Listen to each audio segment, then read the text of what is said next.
Hi, Happy Hoarder here, and welcome to the Silly Rabbit Easter is for Jesus collaboration. Hosted by Melissa of Buckeye Girls, Wreaths and Things, Anna of the Grace Life DIY Home Decor, Penny of At Penny's Place, Deborah of Deborah Cabasa, Courtney of Amethyst Adventures, Mabel of Mabel Stables, and me, Geri, a Happy Hoarder.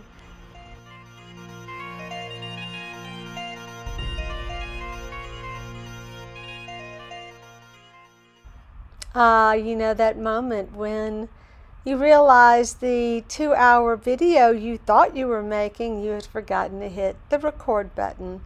So yeah, I didn't have any footage of what I was working on. Sorry about that, but here it is.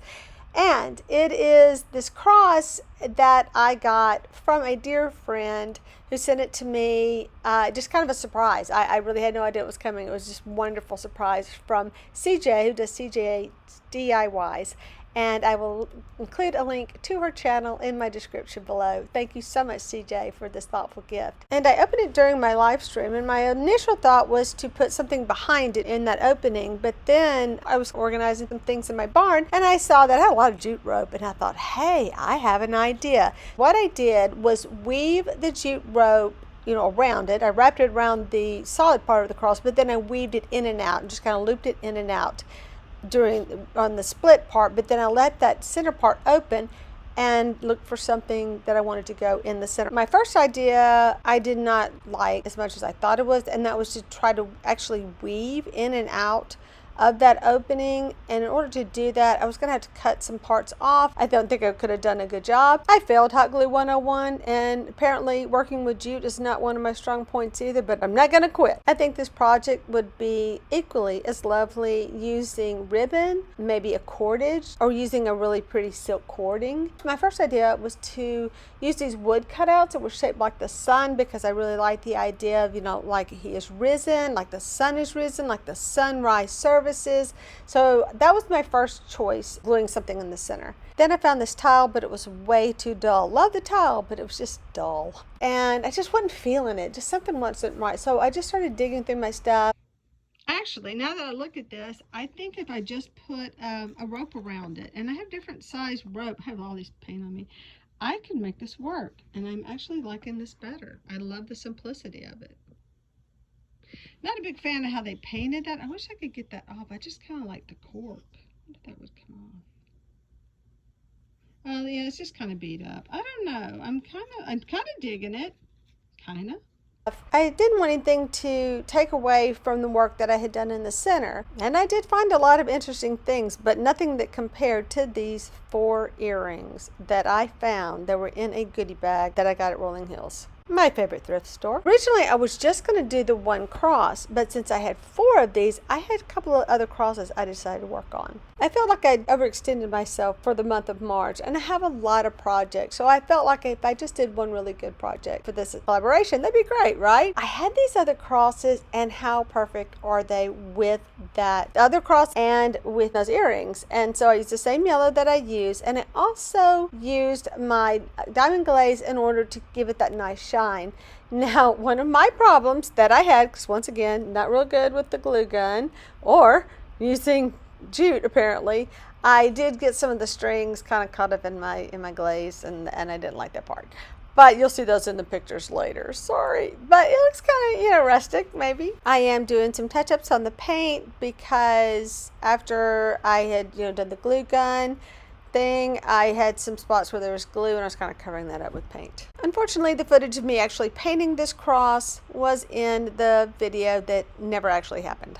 Good thing I had 2 of them, so here's footage of me actually painting the other one. I am painting it several coats of the yellow. This is called antique yellow, and it took a lot to get it to cover up that paint. But I will tell you what I normally do, and why I didn't do it this time, I don't know. I usually seal my wood, and I just didn't. I was just sitting there working and kind of forgot all about sealing that wood.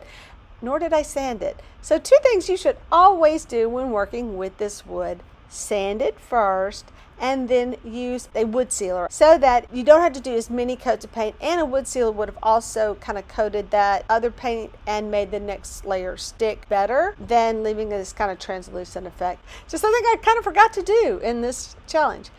But yeah, so I basically painted it with the yellow. I do take my cross out of the scene a lot because I have to kind of hold it up closer so I can see what I'm doing. I was also using a hairdryer to help the paint dry faster. I also want to say that the jute is from something I had thrifted. It was a large letter P for Phil. I found a Goodwill in West Monroe, and it was just covered with this jute, and it was originally 99 cents, but it was half price that day. And I thought, wow, that is a great deal. And it's a really thin one. It was thinner than the stuff I already had, so I really like that. And since the name of this collaboration is Silly Rabbit, Easter is for Jesus, I want to share this verse with you. 1 Peter 1:3. Praise be to the God and the Father of our Lord Jesus Christ. In his great mercy, he has given us new birth into a living hope through the resurrection of Jesus Christ from the dead.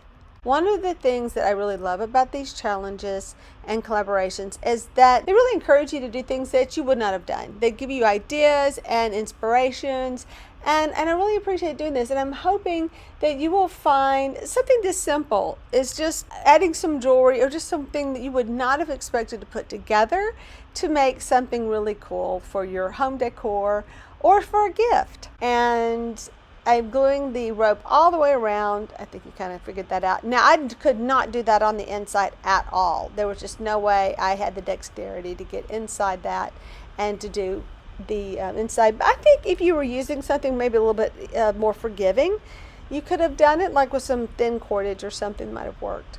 And one thing that I did do was I used my flat iron. I have one now that I just designated as my craft room flat iron.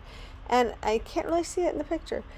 I'm sorry about that. But I used the heated flat iron to kind of melt the glue and help kind of smash it all down and manipulate the rope and make it fit a little better. So I'm rather pleased with how it turned out, and I hope that you will continue watching and just kind of see how the whole thing went down. So the cross that I had were already painted. And I had actually started painting that one in that other video that I was making. But so this one is the one I'm starting fresh. I think you should give it a try, but I don't know if you can still get these crosses. I imagine this was something that Dollar Tree sold. I actually tried to find it online and I couldn't find it. But it looks like a pretty easy thing to replicate. I mean, not necessarily cut it out. You could probably build it this way.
Please check out all the videos in the playlist in the description below.